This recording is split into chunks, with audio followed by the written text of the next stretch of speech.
Hello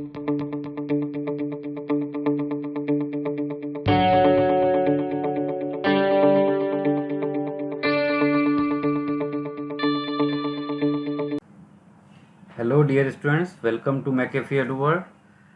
आज हम लोग फंडामेंटल पार्टिकल्स ऑफ एटम के बारे में सीखेंगे। हमें पता है कि एटम्स के एक्चुअली 3 फंडामेंटल पार्टिकल्स होते हैं: electron, proton and neutrons. Electron, proton and neutrons, तो हम इन्हीं के बारे में आज यहाँ पे स्टडी करेंगे। तो सबसे पहले हम इन तीनों की कंपैरेटिव एनालिसिस देखते हैं। इन तीनों की कंपैरेटिव एनालिसिस देखिए।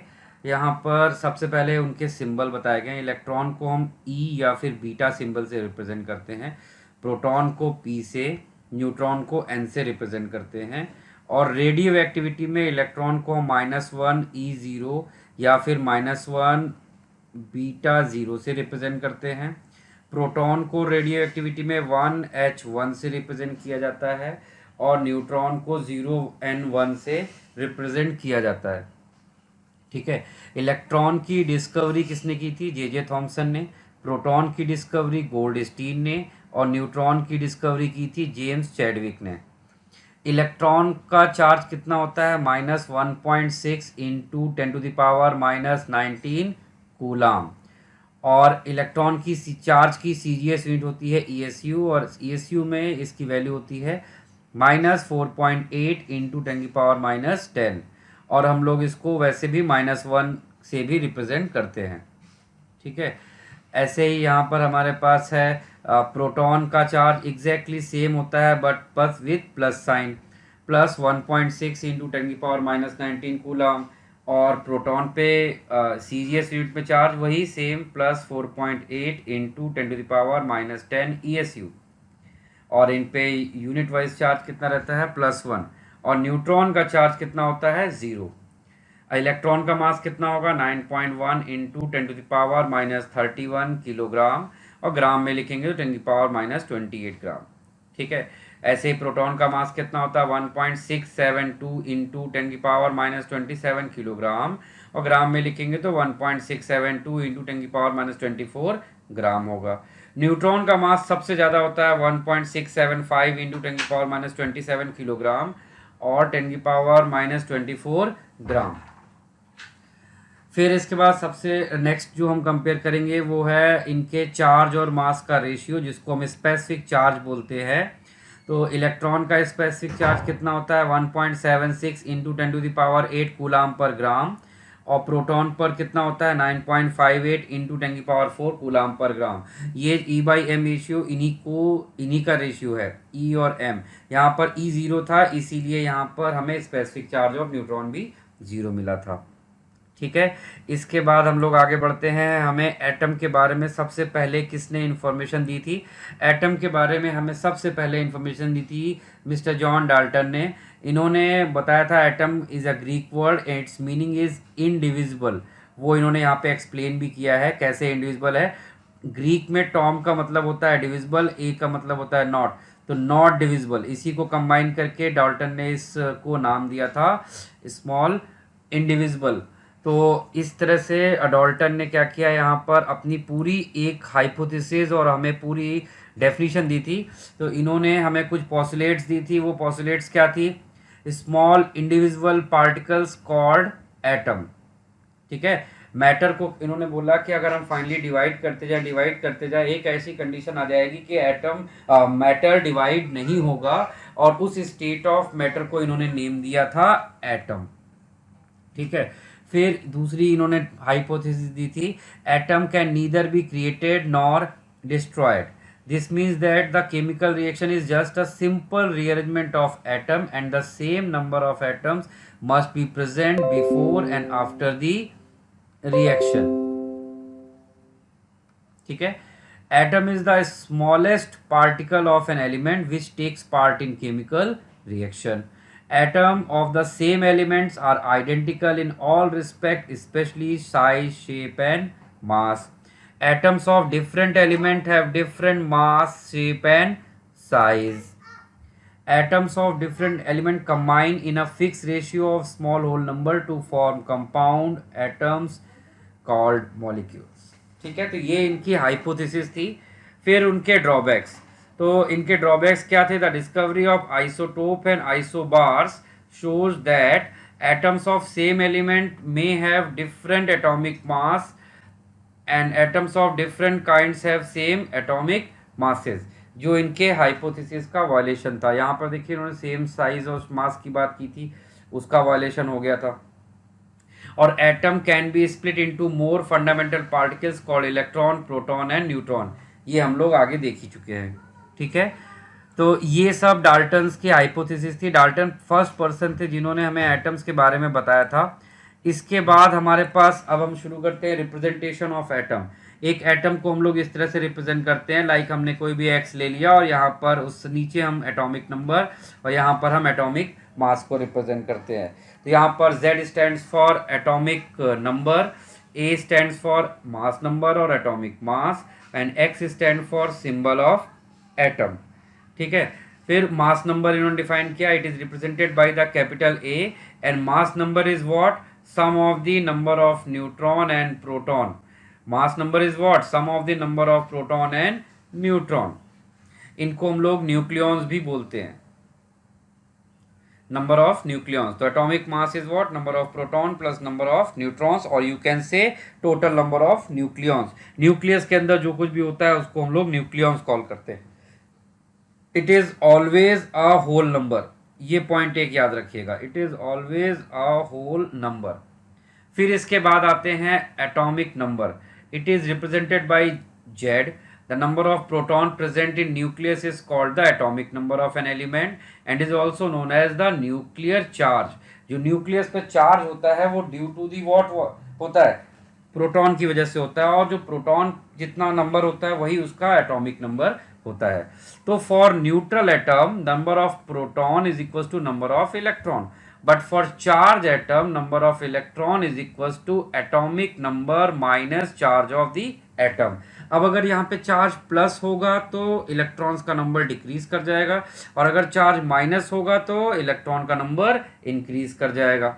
ठीक है, जैसे यहाँ पर देखिए H प्लस, तो इसके पास नंबर ऑफ इलेक्ट्रॉन कितने हो गए? 0, बट इसके पास प्रोटॉन का नंबर कितना है? 1।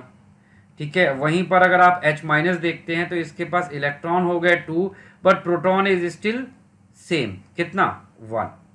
तो प्रोटॉन और एटॉमिक नंबर चार्ज से वह डिफर नहीं करता, बट इलेक्ट्रॉन चार्ज से डिफर करता है। तो ये पॉइंट एक ध्यान रखिएगा आप लोग। ठीक है, चलिए इसके बाद अब हम लोग एटॉमिक नंबर और एटॉमिक मास से जो रिलेटेड टर्म्स हैं उनको समझते हैं। जैसे एटॉमिक नंबर और एटॉमिक मास से रिलेटेड टर्म्स में सबसे पहले नंबर ऑफ न्यूट्रॉन निकालना, वो क्या होता है? मास माइनस एटॉमिक नंबर। ठीक है, और दूसरी चीज़ होती है एवरेज एटॉमिक मास निकालना। तो एवरेज एटॉमिक मास का फॉर्मूला यहाँ पर लिखा हुआ है। एवरेज एटॉमिक मास क्या होता है? W1 x1 plus W2 x2 plus W3 x3 divide by x1 plus x2 plus x3। यहाँ पर W1 W2 W3 क्या हो गए? अलग अलग एटम्स के मासेस हो गए, एटॉमिक मास, और x1 x2 x3 उनके रेशियोज हो गए। ठीक है, अब इसी चीज़ का यूज़ करके हम किसी आइसोटोप का मास निकाल के आपको दिखाते हैं। फॉर एग्जांपल देखिए, जैसे यहाँ पे क्लोरीन का स्क्रीन पे दिख रहा है। क्लोरीन का एटॉमिक मास, क्लोरीन के दो आइसोटोप लिए गए हैं, एक 35 एटॉमिक मास है और दूसरे का 37। दोनों के एबंडेंस रेशियो दिए हैं, 75% ये होता है, 25% ये होता है। तो इनका एवरेज एटॉमिक मास निकालोगे तो क्या आएगा? 35 into 75 plus 37 into 25 divide by 75 plus 25, या फिर उनके रेशियो के टर्म्स में भी लिख सकते हैं, और इसको सॉल्व करोगे तो आएगा 35.5। ठीक है, तो हम लोग इस तरह से एवरेज एटॉमिक मास निकाल सकते हैं किसी भी एलिमेंट का, अगर हमें उनके एबंडेंस रेशियो और साथ ही साथ हमें क्या गिवन है? उनके एटॉमिक मासेस गिवन है। ठीक है, ये उन्हीं की कुछ प्रैक्टिस दी हुई है, आप ये देख सकते हो इन सारे एग्जांपल्स को। चलिए अब हम लोग कुछ और नए टर्म से अपने आप को अवेयर कराते हैं। जैसे कि नेक्स्ट टर्म है आइसोटोप्स। ये आइसोटोप्स का कॉन्सेप्ट हमें किसने दिया था? सोडी ने दिया था। तो according to them atoms having same number, same atomic number but different mass number, atoms having same atomic number but different mass number known as isotopes। For example ये क्लोरीन वाला आइसो एग्जाम्पल देख लीजिए, 17Cl 37 हो गया और 17Cl35, 17Cl37, 17Cl37, इन दोनों के atomic number और एटॉमिक नंबर दोनों के 17 है और एटॉमिक मास 35 और 37 है। ये इसके बारे में दिया है, ये इसके बारे में दिया गया है। तो 17Cl35 में इलेक्ट्रॉन कितने हैं? 17, प्रोटॉन 17, न्यूट्रॉन 18। और 17Cl37 में इलेक्ट्रॉन कितने होंगे? 17, प्रोटॉन 17 और न्यूट्रॉन 20 हो गए। तो इनमें देख रहे हो आपकी क्या हो रहा है, दोनों के अंदर एटॉमिक नंबर यानी प्रोटॉन सेम है, लेकिन उनके एटॉमिक मासेस डिफरेंट होंगे। ऐसे पेयर को हम लोग बोलते हैं आइसोटोप्स। ठीक है, इसके बाद नेक्स्ट टर्म होता है आइसोबार्स। आइसोबार्स के बारे में हमें किसने बताया था? एस्टॉन ने बताया था। तो according to Aston, they are the atoms of different element which have the same mass number but different atomic number. ठीक है, तो अब जैसे एग्जांपल देख लीजिए, यहाँ पे हाइड्रोजन के और हीलियम के आइसोटोप्स दिए हैं 1s3 एंड 2he3। इनके पास प्रोटॉन, इलेक्ट्रॉन और न्यूट्रॉन के नंबर आपको ये दिख रहे हैं स्क्रीन पे। जरा प्रोटॉन और न्यूट्रॉन का सम निकालते हैं तो आपको मास मिलेगा, दैट इज 3 एंड 3। दोनों के एटॉमिक मास सेम है बट एटॉमिक नंबर डिफरेंट है। इस तरह के पेयर को हम क्या बोलते हैं? आइसोबार्स। और आइसोबार्स क्या होते हैं? Isobars do not have same chemical and physical property. अच्छा, आइसोटोप में एक बहुत इंपॉर्टेंट पॉइंट था कि isobars have same chemical properties but different physical property. ये पॉइंट आप कहीं पर अच्छे से नोट कीजिए। आइसोटोप्स की फिजिकल प्रॉपर्टी डिफरेंट होती है बट केमिकल प्रॉपर्टी सेम हो सकती है। चलिए, इस तरह से हमने आइसोबार्स के बारे में भी पढ़ लिया है। तो आइसोबार्स के बाद आता है आइसोटोन्स। आइसोटोन्स क्या होते हैं? They are the atoms of different element which have the same number of neutron. जैसे यहाँ 1s3 और 2he4, इसमें न्यूट्रॉन 2 है, इसमें भी न्यूट्रॉन 2 है। इनको हम क्या बोलेंगे? आइसोटोन्स। इसके बाद हमारे पास नेक्स्ट टर्म है आइसोडाइफर्स। आइसोडाइफर्स को थोड़ा ध्यान से आपको हैंडल करना चाहिए।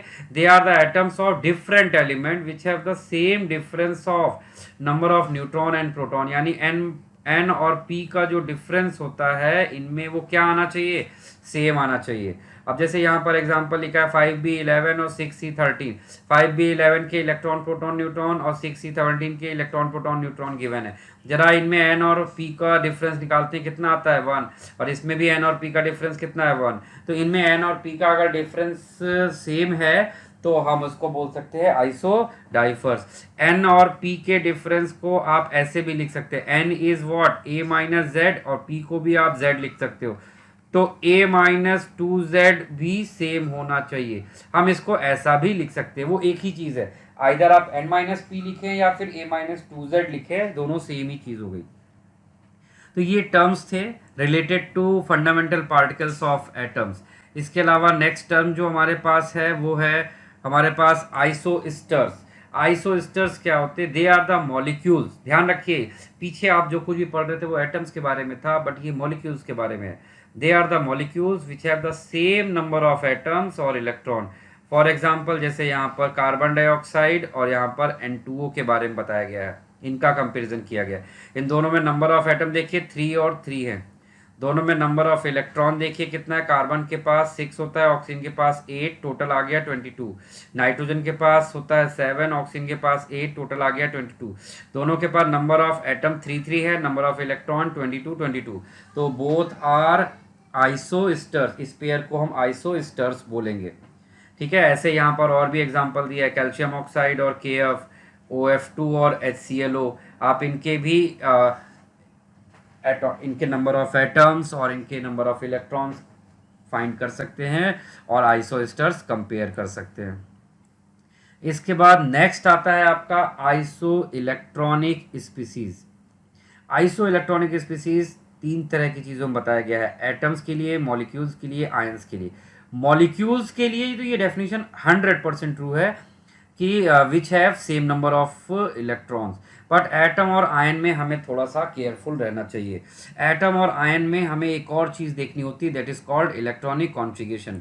इस डिफरेंस को मैं आपको एक एग्जांपल से एक्सप्लेन करता हूँ। यहाँ पर देखिए 26 Fe और 20 ये Ni+2, इन दोनों के पास इलेक्ट्रॉन कितने हैं? 26, लेकिन still they are not called as isoelectronic. क्यों? क्योंकि इनके इलेक्ट्रॉनिक कॉन्फ़िगरेशन सेम नहीं होते। अगर आप आयरन का इलेक्ट्रॉनिक कॉन्फ़िगरेशन लिखेंगे तो वो ये आएगा, लास्ट में आएगा 4s2 3d6। और आप निकिल का न्यूट्रल स्टेट में लिखेंगे तो लास्ट में आता है 4s2 3d8। फिर यहाँ पे +2 चार्ज यानी Ni+2 का लिखेंगे तो आपको इलेक्ट्रॉन आउटर मोस्ट ऑर्बिट से निकालना होगा। तो आउटर मोस्ट ऑर्बिट हमारी कौन सी होती है? 4s। 4s is our outer most orbit, हम इसमें से इलेक्ट्रॉन निकालेंगे। तो Ni+2 का इलेक्ट्रॉनिक कॉन्फ़िगरेशन ये आएगा। जरा इन दोनों को ध्यान से देखिए, क्या दोनों का इलेक्ट्रॉनिक कॉन्फ़िगरेशन सेम है, यानी इलेक्ट्रॉनिक अरेंजमेंट सेम है? नो, दोनों का इलेक्ट्रॉनिक अरेंजमेंट सेम नहीं है। तो इस तरह के पेयर को हम लोग क्या बोलते हैं? आइसो इलेक्ट्रॉनिक पेयर कॉल नहीं कर सकते, although they have same number of electron. तो ये आइसो इलेक्ट्रॉनिक का कॉन्सेप्ट यूज़ करते समय आप थोड़ा सा केयरफुल रहें। तो ये हमने अभी जो कंप्लीट किया है, this is called fundamental particles of atom.